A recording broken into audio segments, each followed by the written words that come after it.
Good morning. Thanks for joining us today. First of all, thank you to Scott Fielding, our Minister of Finance, for joining me today. We have some historic news to share with you. Planning is important. Every Manitoban does it and understands it's important. Governments do too. And I've heard many definitions of the word planning, but the best description I've heard is planning is the act of caring and caring enough to act. Our government's been doing just that. In 2016, Manitobans chose a new direction. After years of growing deficits, of doubled debt, of rising taxes, of a rated rainy day fund, we knew that we needed to turn the canoe away from the rapids and the rocks to a safer shore. Manitoba was in real danger. Manitobans were in real danger as well. Our debt service costs and our deficits were both approaching about $1 billion a year and rising. Our credit ratings had been downgraded and downgraded again. Many of our key services were declining. We had the highest number of children in state care. We had some of the longest waits for healthcare services in the country. We had the lowest educational outcomes for our students in our schools. And the previous government was spending more, but we were getting less. They were not shopping smart like Manitobans are known to do, and they were making life harder on Manitoba families and Manitoba seniors in particular. Le vieux gouvernement dépensait plus, nous recevions moins. Nous ne faisions pas nos achats intelligents comme le font les Manitobains, et ils rendaient la vie plus difficile aux familles et aux aînés du Manitoba. In short, as a government, we inherited a mess, and we vowed, and Manitobans asked us to clean it up. En bref, nous avons hérité d'un gâchis et nous nous sommes engagés de nettoyer. The previous government broke their word to Manitobans, and we made a vow to Manitobans. We said we would focus on fixing the finances, repairing the services, rebuild the economy. And I'm proud of the fact that my government is keeping its word. We have, and we will continue to. Today, we celebrate the accomplishment of balancing the budget.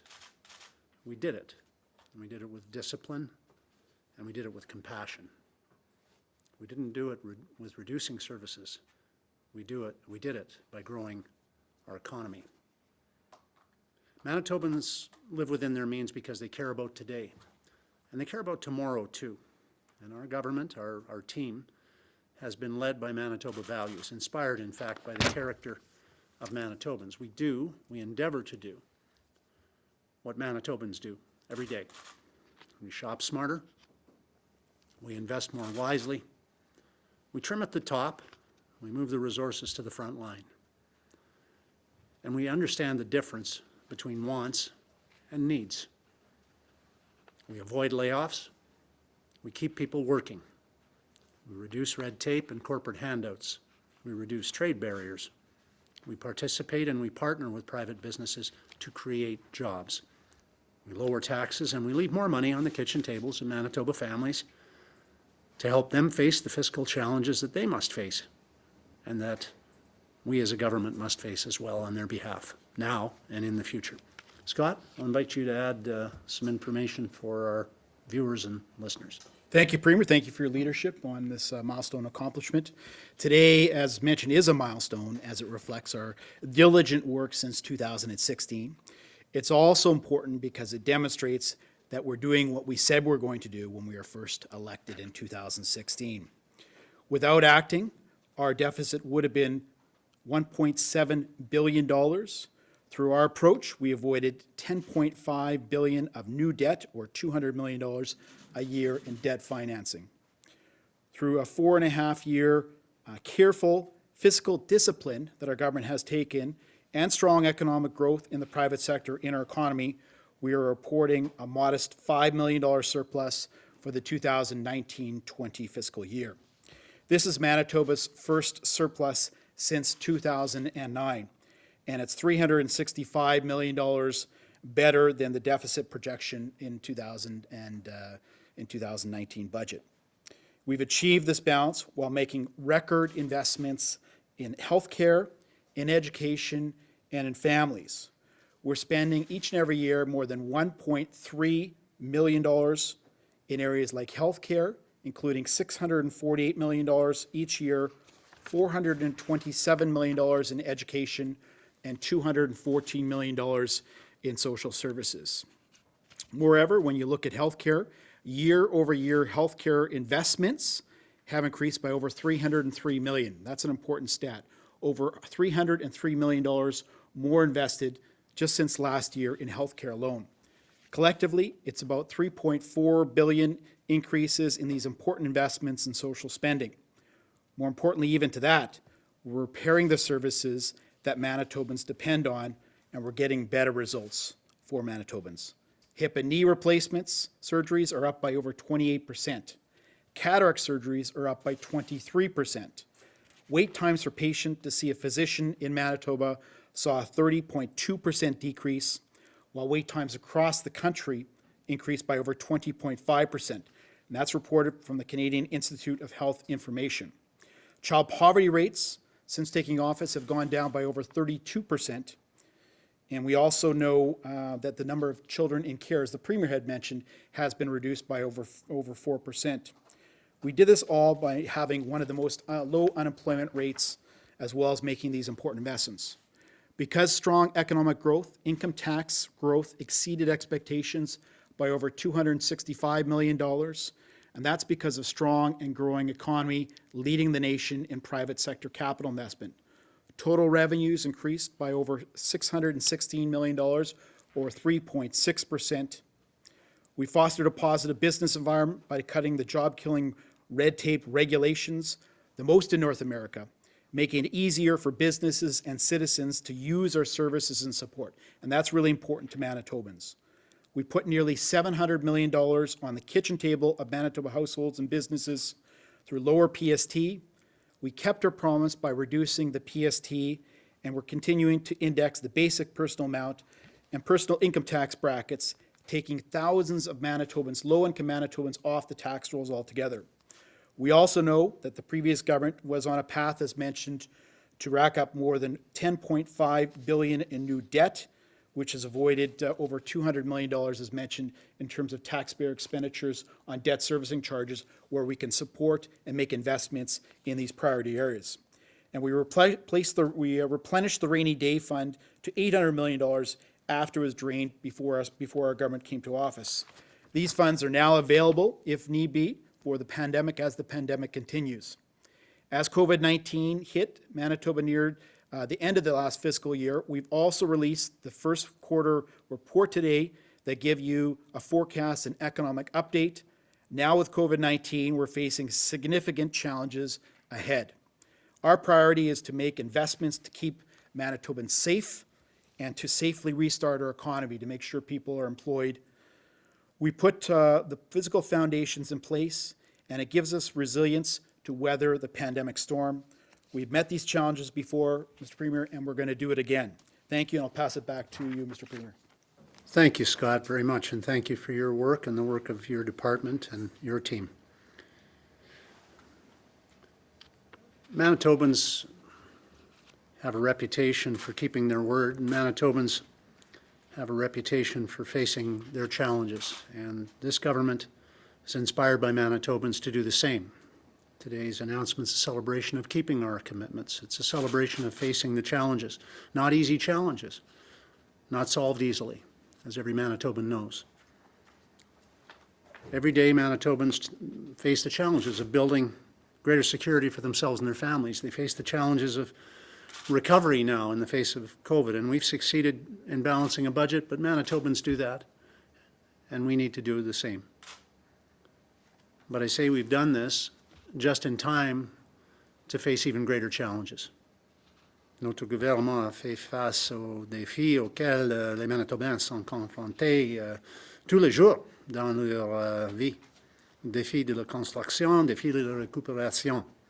Et nous avons réussi à équilibrer le budget juste à temps pour faire face à des défis encore plus grands. COVID has handed us new challenges, even greater ones perhaps than before. But Manitobans are determined, Manitobans are resilient, and we are Manitobans, and we will prevail, and we will thrive, and we will face our challenges. How do I know this? Because we've done it before, and now we must do it again. Thank you. Look forward to your questions.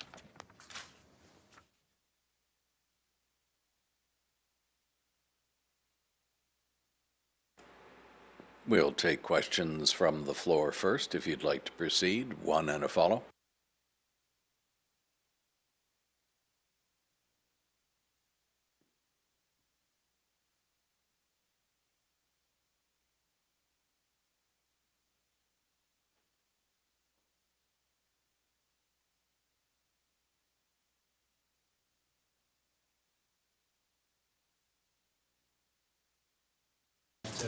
They will be made in a focused way, and they will not be made with political priorities in mind, but rather with return on investment to Manitobans in mind.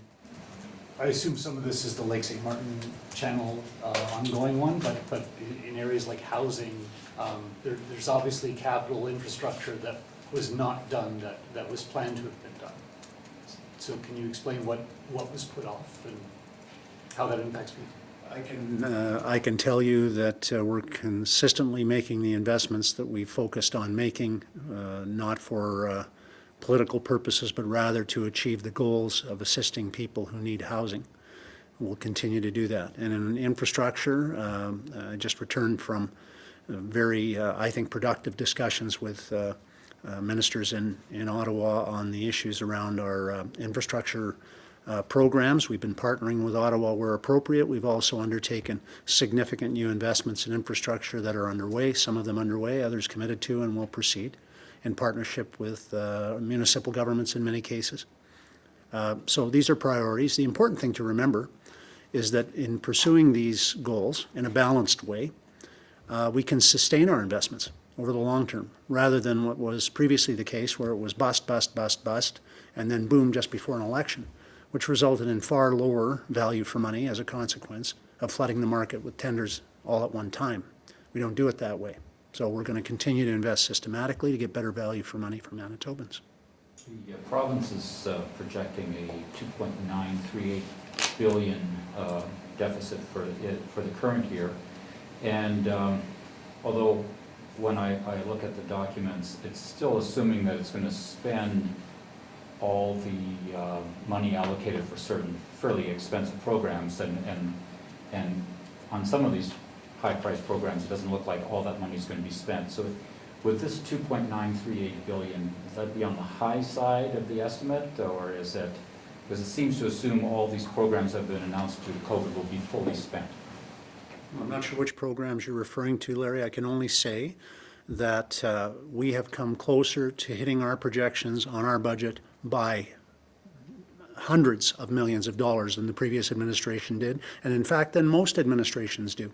So when we make a commitment, we plan to keep it, we do our best to keep it, and certainly whether it's on spending on programs, and of course we're dealing with some brand new programs, so there's a degree of uncertainty, I accept that. But we're seeing, for example, the uptake weekly on our job subsidy program, accelerating, and I'll have more detail to share with you on that next week. So our programs are designed to help people get back to work in respect of, if you're referring to the economic recovery strategies that we're bringing into play. And we're seeing those programs uptake accelerate on a week-over-week basis. So we're excited because our programs are designed to help people get jobs, get their jobs back, and we're excited to see Manitobans getting the chance to get their lives back. The deficit number, it assumes that the programs will be fully spent, correct? Correct. Further to that, the first quarter analysis notes that the hospitality sector is still way down from February. Manufacturing is still way down, even if it is doing okay relative to other provinces. What do you say to the notion of using the pandemic to do some specific stimulus spending or assistance to industries to transition themselves to a post-pandemic economy? It's an area under discussion. We have set up an economic advisory team. They're going to be reporting on some of the activities they are undertaking. And so I won't steal their thunder, except to say that clearly there are challenges with COVID and there are opportunities that are wrapped around those challenges. And the opportunity for us to rebuild our economy, which will evolve like economies always do, but perhaps more rapidly than it has in the past in the face of this pandemic, is very real to us. So we want to make sure we do things better and that we learn from these challenges. Are you committing then to some form of stimulus funding for industry then? Oh, I won't steal the thunder of my advisory team. They're doing some work and some study right now. They'll be reporting to you in days, so we'll leave it for them to do that. I don't believe you'd be stealing their thunder to say that you are committing to some form. They're going to give us the specifics. So. We already are committing to stimulus programs that were unheard of just a year ago. We've got thousands of Manitoba businesses that are receiving the GAP funding. We've got thousands of jobs created with a partnership with our small business sector on our wage subsidy programs. No other province is using these programs, not the way we're using them. Thank you, So Mr. Premier. we're very excited about the uptake and the results that we're getting from those programs.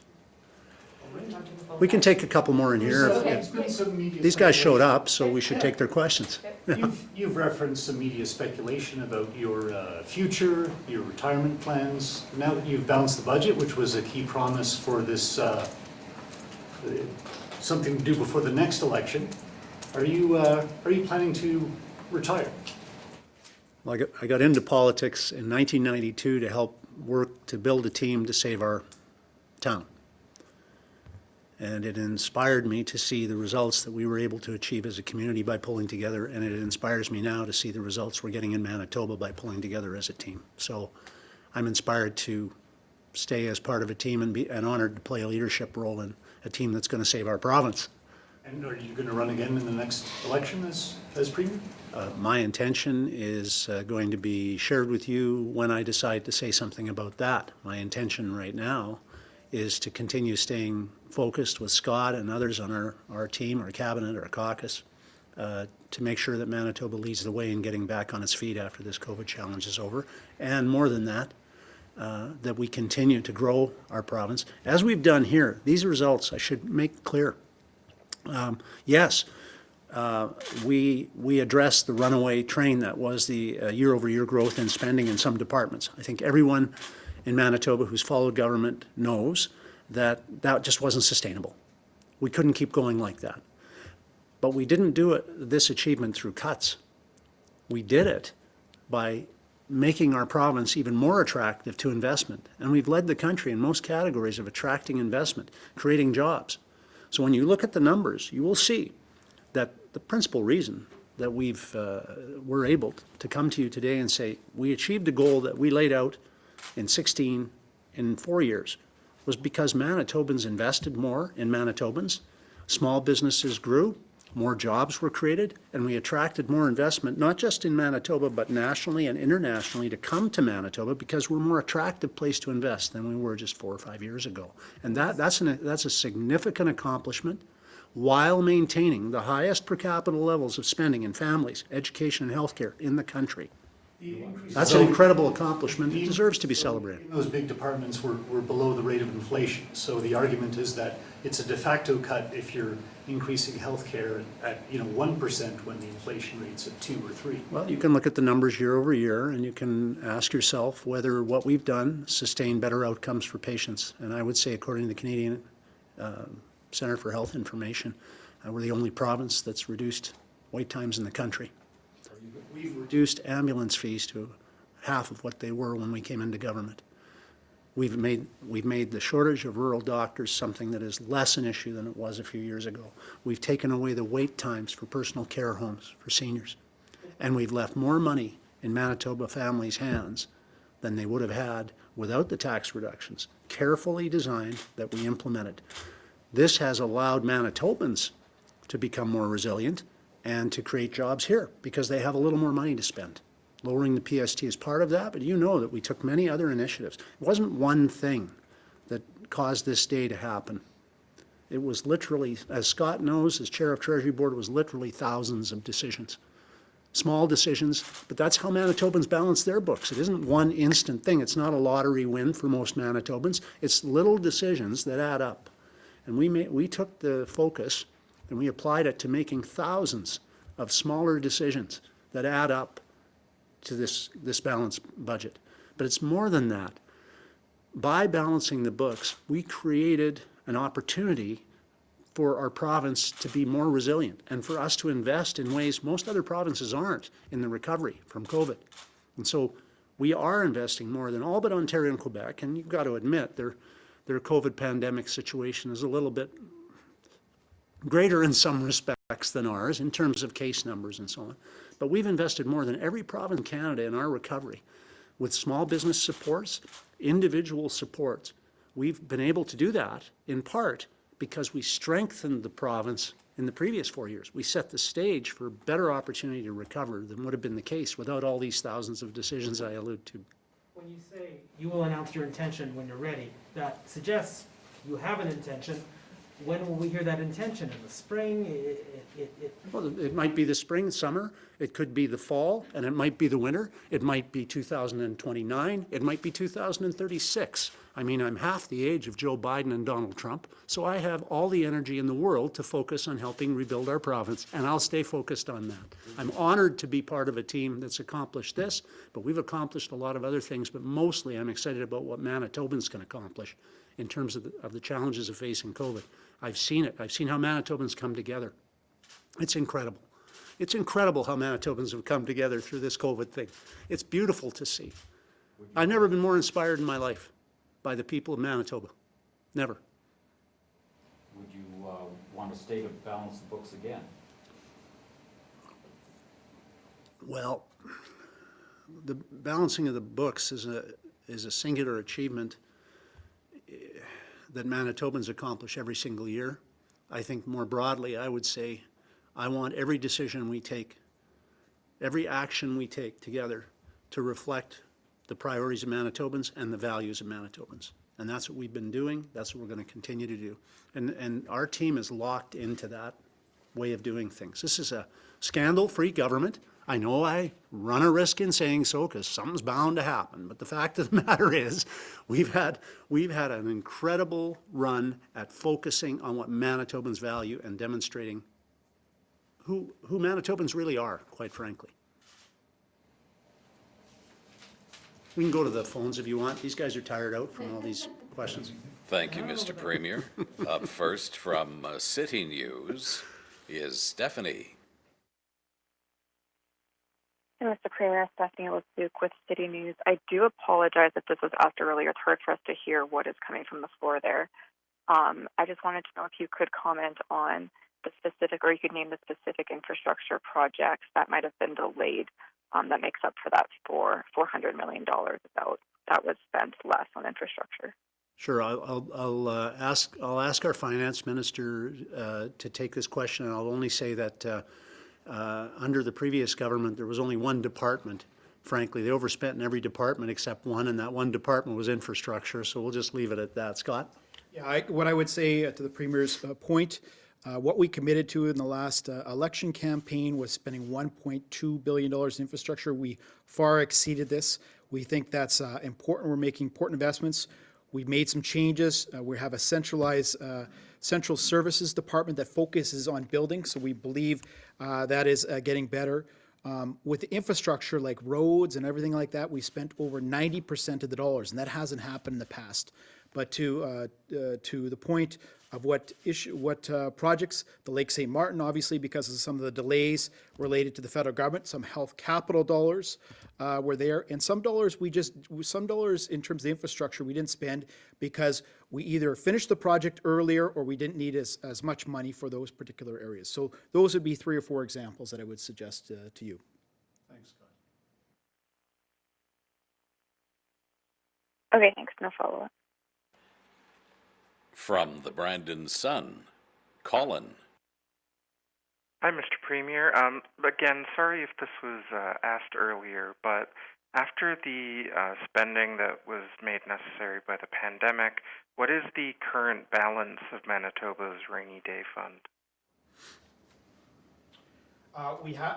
First of all, it's important to realize with the rainy day fund, before we came to office, it had been 800 million, it had been drained to about 110 million. We've rebuilt this up to over $800 million that allows us to address issues that come forward. During the height of the pandemic, that allowed us some resiliency in terms of this because people couldn't go to the capital markets at that point until the Premier made a big push and the Bank of Canada made some changes in terms of some buying that's there. We haven't had an ability, we haven't needed to touch the rainy day fund, but it's important, it's a best practices to ensure that you have a rainy day fund that's in place. We also recognize that we're in the mid stages of the pandemic and we've got over 6 months left in the year to do this. So we may need to tap into that, but that's an important measure, the fact that we do have resiliency, and that wasn't there before this government came to office, the replenishment of the rainy day fund. Sorry, Colin, I'll just say to the journalists that are on the phone, I apologize for not repeating the questions. I should have done that. I didn't realize that you wouldn't be able to hear them, and I could have repeated them as they were asked. But let me just say that this resilience is really important. We're seeing the second wave described as being a reality across the country. We are in an uncertain time, and it's good to have an emergency fund or an emergency buffer available because we frankly have no precedent for the situation that we're in.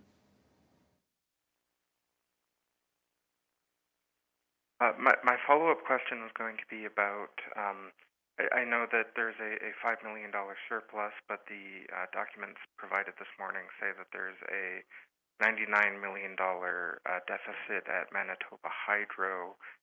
What are your plans for getting the money problems at Hydro under control? Scott, can you take that? What the documents, public accounts, shows that through net income, Hydro was able to bring $99 million. We had budgeted about $121 million of net income that would come back from Manitoba Hydro, but because of weather conditions and what have you, that has been reduced. So it's not a deficit, it is money, net income that comes back to the government. It's less than we anticipated. With some of the crowns, there was increases with MPI because of collision rates were down, but for the most part, crowns were for the most part on track. From the Winnipeg Sun, Josh. Good afternoon, Premier. Josh Aldridge, Winnipeg Sun. Just you're forecasting, or a forecast of a $2.9 billion deficit has been set for this year. You mentioned the second wave. Winnipeg is under the orange level of caution. How solid are you guys on that $2.9 billion forecast for a deficit for the 2020-21 year? Do you expect that to fluctuate depending on how severe the second wave is? Well, our finance officials take pride in, and deservedly so, in having done a better job of projecting expenditure and revenue than has been the case for a long time in Manitoba.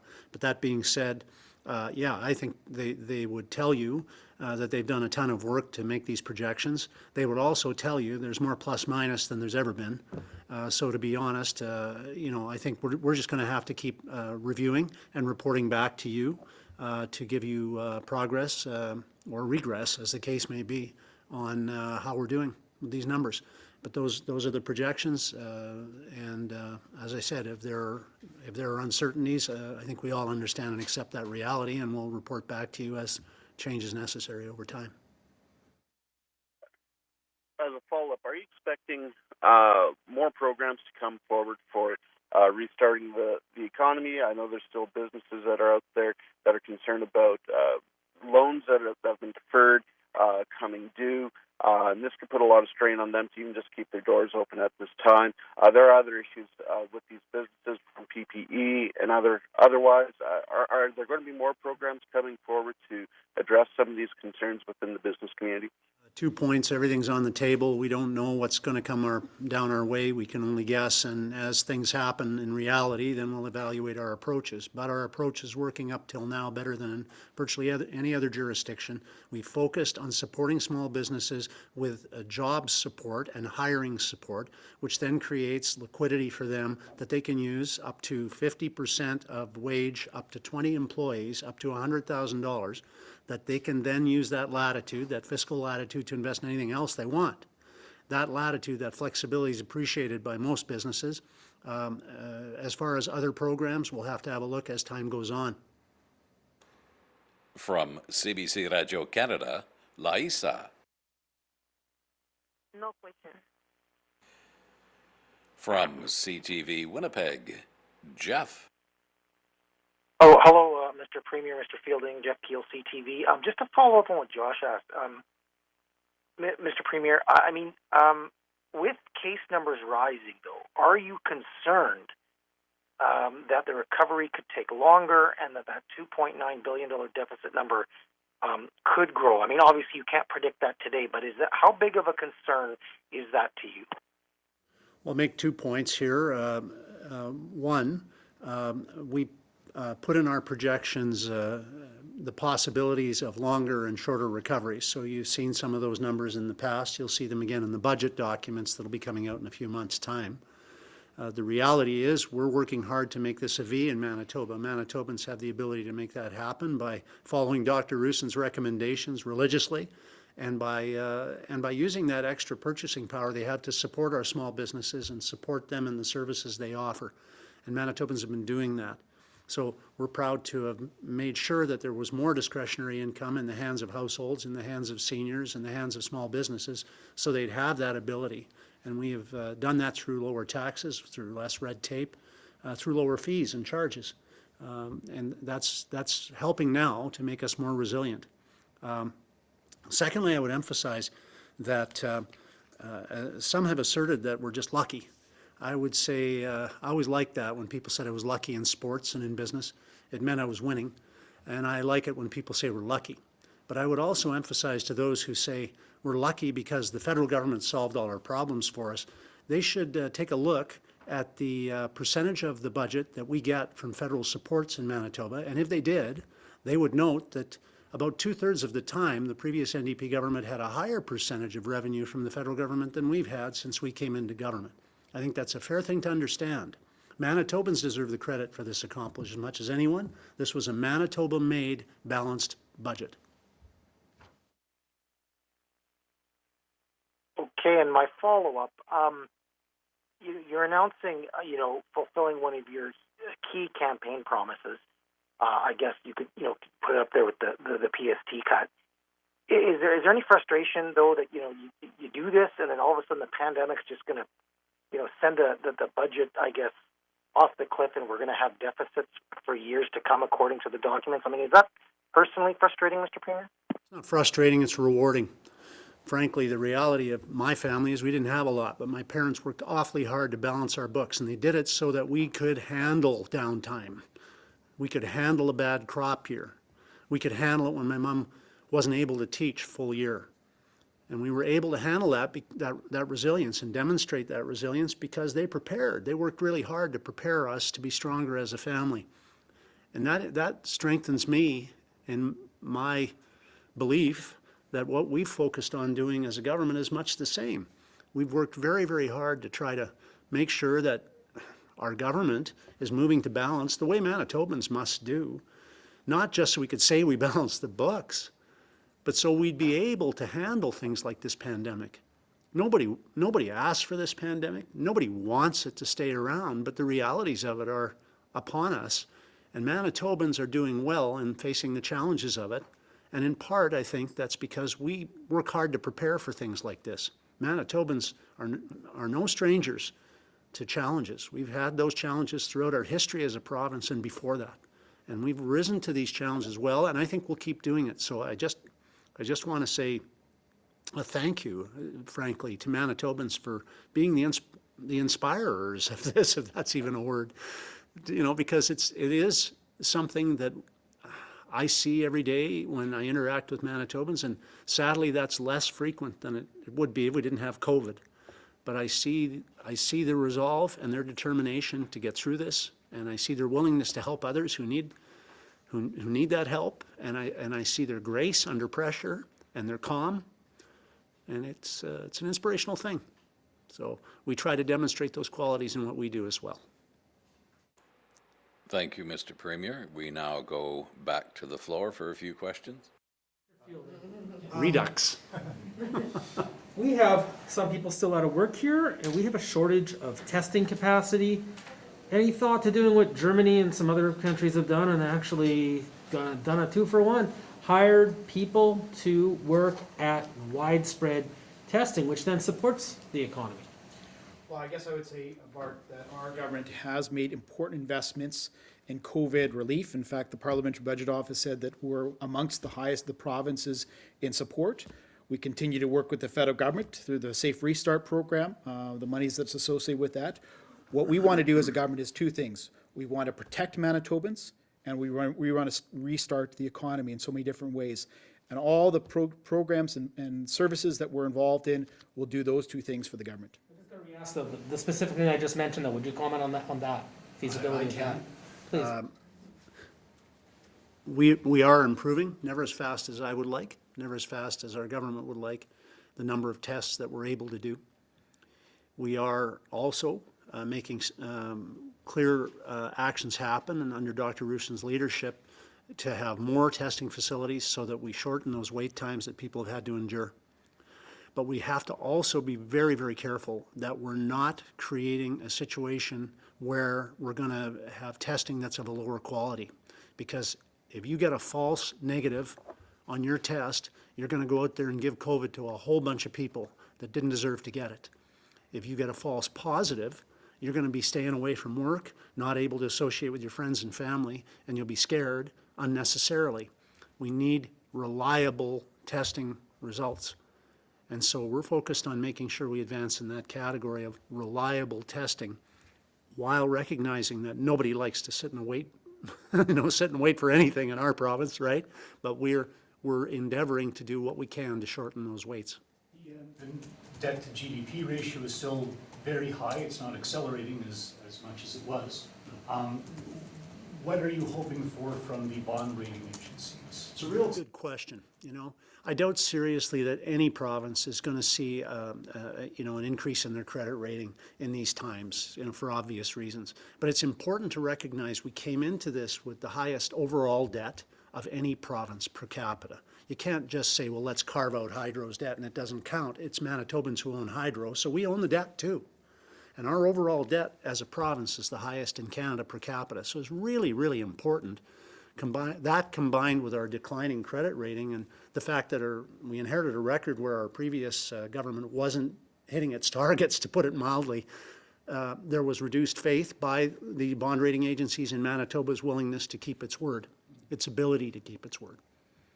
We in the last 4 years have come very, very close. As you know, when you compare our budgetary projections to what we've actually done, we've come very, very close to what we said we'd do, and that's helped restore faith in those bond rating agencies. Anybody listening to this who doesn't follow sort of monetary policy is going to go, what does that matter to me? Well, it matters. If it matters a quarter point on our credit rating, it matters tens of millions of dollars to you. And we want that money here in Manitoba. We don't want it to go to banks in Eastern Canada or New York City. So that's what we're after. That's what we're after, is a better reputation, and we're earning a better reputation. Scott's helping us do that. We're earning a better reputation of keeping our word. Now, will that matter this coming year with our bond rating? Look, it would have been lower if it wasn't for our government. Let's put it that way. Be honest about it. And with COVID now upon us, that would have been an even greater financial burden on Manitobans, who already have to pay $1 billion in interest every year. Looking at the latest estimates for different spending by different departments, budget compared to forecast, health understandably up from what was originally budgeted, municipal relations. But education is exactly the same. Why was that left exactly the same? Do you not expect to incur any additional expenses over and above what you thought you'd have in early March. Sorry, Larry, are you talking about the Q1 report? Yes. The Q1, it's forecast and budget and change, and just under education, like obviously health is up to 7.2 from 6.8, but education's flat. Yeah, well, we just did a story today, I think Larry, in your paper, I don't know if you wrote it, but it was in the paper today about U of M going online. So I'll just give you that example. Post-secondary, you don't need clean classrooms that have no students in them, you know? Some of the expenditures are, you know, they're redirecting the money into other things to offer distance services, for example, as opposed to maintenance on a building that nobody's in. You know, so a lot of it is shifting. There is some savings to be had as a consequence of students being unable to go into facilities, for example. That money's being redirected. Now it's soft, is what. Yeah, I think largely that would be the analysis, yeah.